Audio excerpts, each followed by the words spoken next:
นอก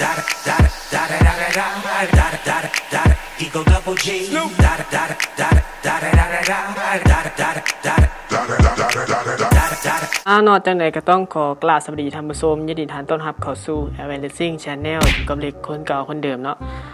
วันนี้ได้มีน้องคนหนึ่งทักมาหาเราทาง Facebook เนาะว่ากล้องที่อ้ายเอาไปติดใส่หมวกให้มันอ้ายติดตำแหน่งใดเนาะและเฮ็ดจังใดเนาะวันนี้เราก็จะมาสอนวิธีเฮ็ดเนาะแล้วก็อุปกรณ์ที่ต้องการเกี่ยมหนึ่งก็คือนี่เนาะอันสำคัญเลยเนาะอันนี้มันเป็นชื่อว่าจะไหนกาวดินน้ำมันเนาะกาวดินน้ำมันอีฟอกซี่เนาะเขาจะเฮ็ดมันเป็นฐานเนาะอันนี้จะมีขายแต่อยู่ตามห้างของไทยเนาะอยู่บ้านเขาโบเห็นมีห้างไหนขายเนาะอันที่สองเลยเป็นสกอต 3M กาว2หน้า 3M เอาไว้ติดกับหมวกเนาะแล้วก็อันนี้เทปสกอตเจียเนาะเอาไว้ติดหมวกปอนนี้เนาะเพื่อบ่ให้มันเป็นรอยเพราะว่าเวลาเอาอันนี้ไปติดมันจะมีรอยด่างๆแล้วก็สีเนาะสีไว้เก็บงานปกติต้องมีกระดาษทรายไว้คัดงานเนาะแต่มื้อนี้เราบ่ได้เกี่ยมไว้เนาะเราจะมาเริ่มเฮ็ดกันเลยเนาะขั้นตอนแรกไม่ยากเนาะ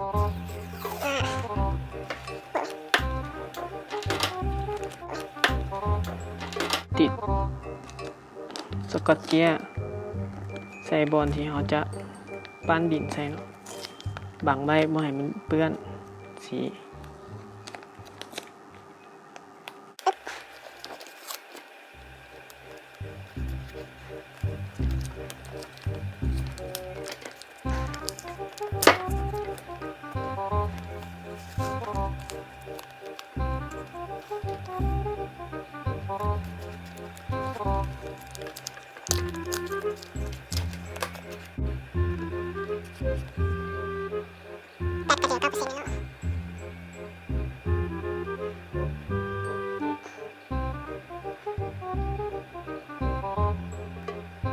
นี่เนาะเขาก็จะติดบังไว้ประมาณนี้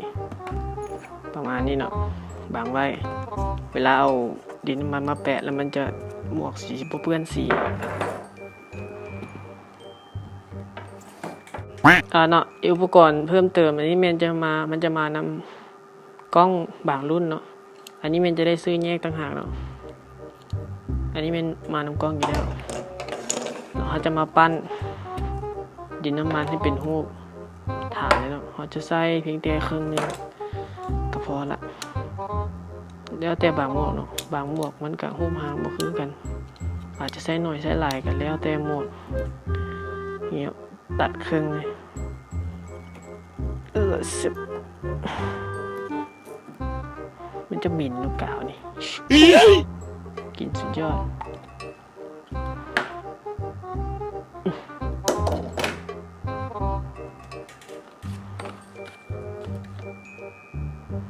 ลอกยางออกทางที่ดีใส่ถุงมือก็ดีมันเหม็นมันขิว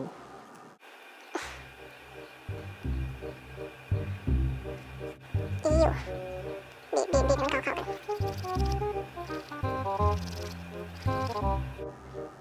เนี่ยนะมันเริ่มฮ้อนละ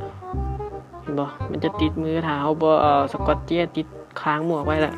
หมวกมันจะเปื้อนเลยเนาะมันจะลบออกยากมากมายโอเค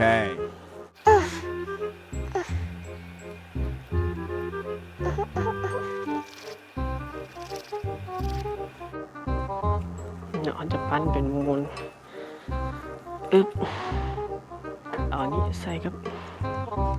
ฐานกล้องก่อน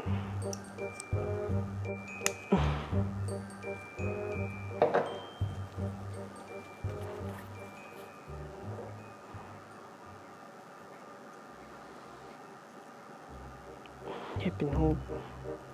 เขาก็ต้องได้ไปกาขนาดกล้องเองเนาะ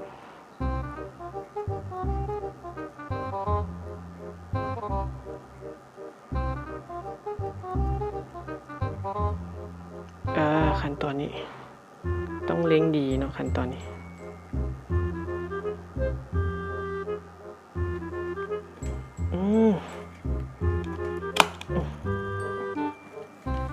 เสร็จอันนี้ขออนุญาตขาใส่ขาหนีบ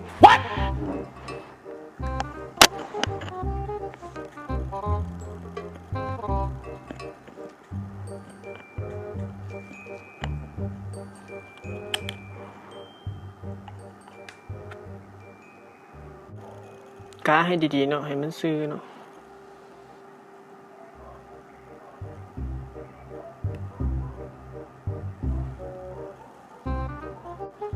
ปะไว้เนาะ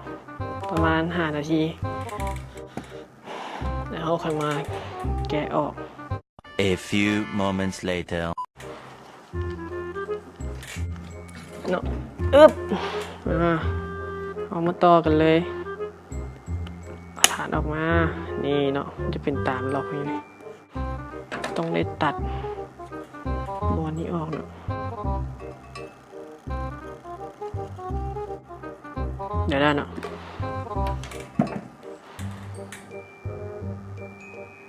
ขั้นตอนต่อไปก็เอาไปพ่นสี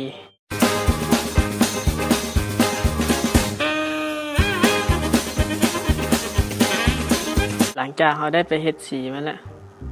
บูมันแห้งนี่ยังบ่ได้เฮ็ดละเอียดหลายเนาะหลังจากที่เราได้สีมันสีพอลวกๆพอแล้วเนาะก่อนอันสุดท้ายกาว 3M ย้ำว่าต้องเป็นรุ่นนี้เนาะถ้าเป็นรุ่นสีเขียวตัวธรรมดาทึกๆค่ะมันบ่อยู่เนาะเคยใส่ละกล้องเกือบเฮียเนาะย้ำว่าต้องเป็นรุ่นนี้3M ก็ 3M รองหน้าแบบใสแบบนี้เนาะรุ่นนี้จะเหนียวสุดๆเนาะรุ่นนี้ทนฝนทนแดดใส่เป็นปีกับบรุษรุ่นนี้ครับประกันเลยติดตามห้องนี่เลยนี่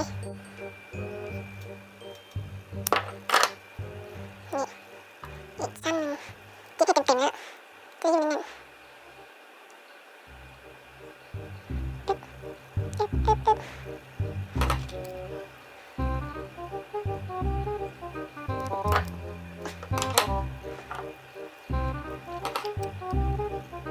งานเร็วบีบไปนั่น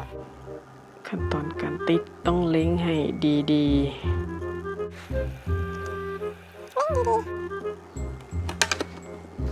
เล็งดีๆแล้วเน้นลง